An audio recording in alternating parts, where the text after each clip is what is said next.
Hmm? Who needs one of these today?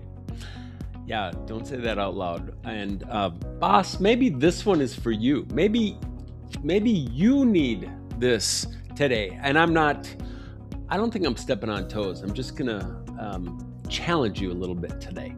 That's my goal. Is I'm gonna challenge you. Before I do, a quick question: when your cabinet is under like real pressure, like the kettle's starting to kind of shimmer and shake a little bit, not the kind that really shows up at a board report, the kind that shows up on a Tuesday, kind of unexpected, right? When something just goes absolutely sideways, your team, do they pull together? Or do they kind of start to pull apart? Most leaders I work with pause when I ask them this question. I've been doing it over the last 45 days because the honest answer, it's not what the org chart says it really should be. Okay, let's just be honest about that. Here's what I want you to know. If that question just made you a little bit uncomfortable, you're allowed to feel that. Every superintendent, every president that I work with has sat in this exact same moment. That discomfort I don't think it's weakness, okay? It's just data. It's just information. Think about your last 3 cabinet meetings. How many people said what they actually were thinking? Yeah, you might be thinking, that one person says what they're thinking way too much. I'm thinking, not that. Generally speaking, your best, highest capacity people, okay? Are they telling you what they're thinking versus what they thought you needed to hear? And that is such a big critical difference across teams. Right? Your cabinet probably hasn't stopped thinking. They've stopped sharing their thinking with you. And that gap, there's always a gap between those two things. That's where your initiative, I think that graveyard just lives. And it wouldn't be a bad idea this spring to go walk the graveyard and have an honest conversation about what now lives there. Here's what I've watched happen. District, it doesn't matter the size. Campus, doesn't matter the size. The leader walks in with direction kind of already set, right? And the moment the cabinet senses that, there's this reaction, usually before you have said a word.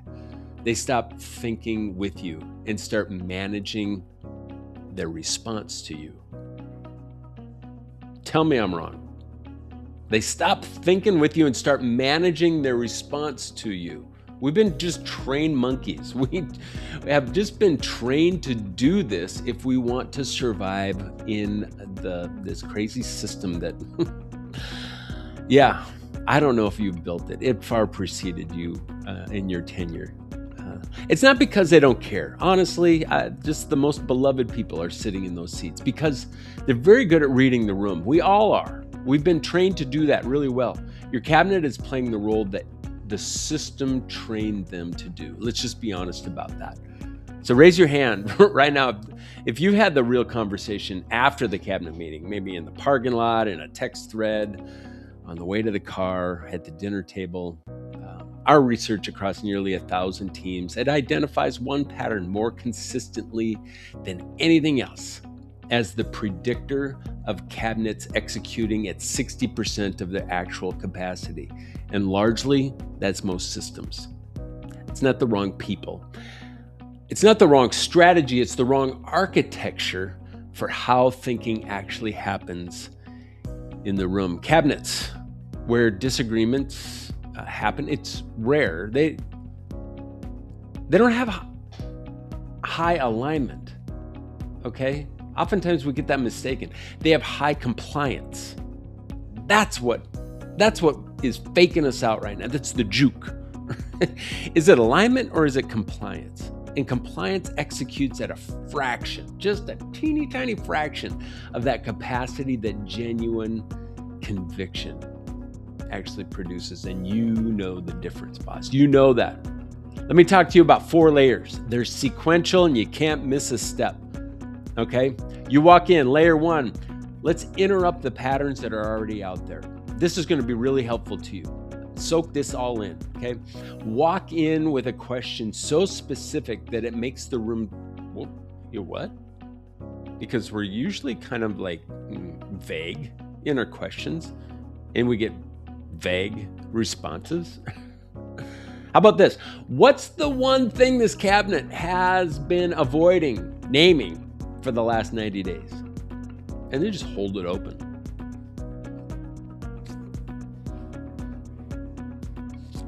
At least for 7 seconds. 8 is even better. Don't fill it. What's the one thing this cabinet has been avoiding naming in the last 90 days? Here's the second layer to that. Questions over declarations. You cannot tell someone into conviction. When's the last time you told somebody and their heart just warmed up and it just like opened up and you got to the death, boss? No, you can't tell somebody into conviction. You know that. You can only question them into. You pull them in. When your cabinet answers a question that leads them to a conclusion, their brain just files it as the things I know. Right? And that's what moves institutions. It's not the slides. Here's layer 3, tonality. Think about the tonality. It's not what you say, bah, bah, bah, bah, bah. What your cabinet reads before your words is your tone. That authority tone, I don't know if we've been like modeled that way, or taught that way. That declarative, certain, forward-paced, standing at the head of the table and fists clenched, that communicates competence, yes. It also communicates, I already know the answer. That's what it communicates. And the moment they hear that, they shift from thinking with you to managing their responses to you. See how that works? It's jujitsu. We've been kind of trained to come into the room with tons of just clarity and knowing where we're heading. But the more clear we are, oftentimes it's not the best thing. Sometimes it's the big fat question. Right? And here's the fourth layer.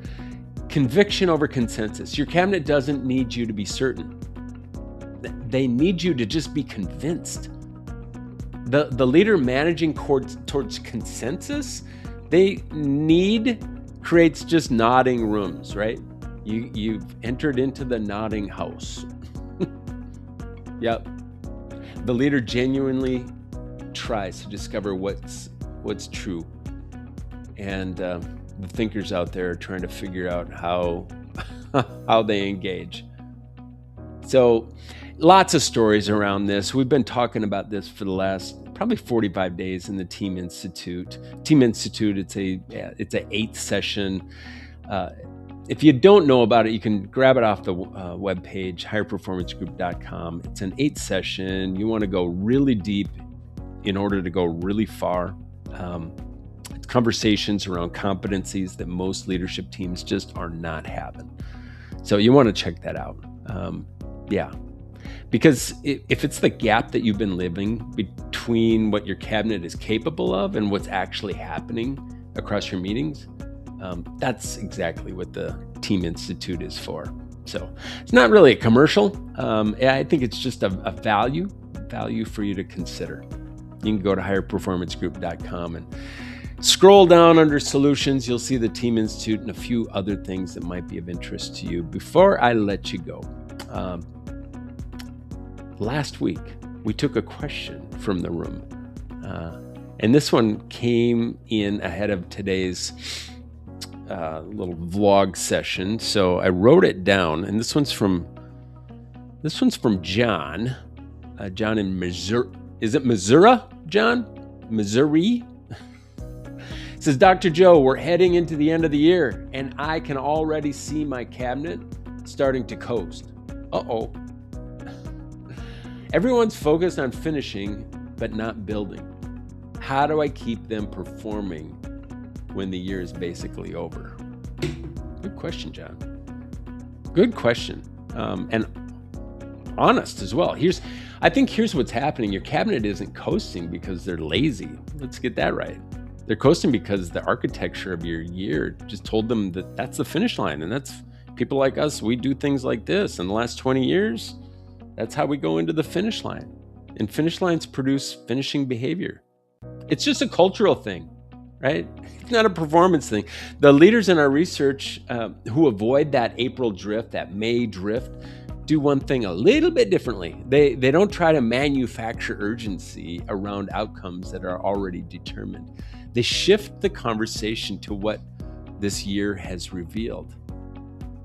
It's the difference if you think about, and I did this wrong for so many years. It's not how do we finish strong? That's compliance asking, right? Instead, what did this year expose about how we think together that we can't afford to take into the next year? Right? It's all about what we learned. What did this year expose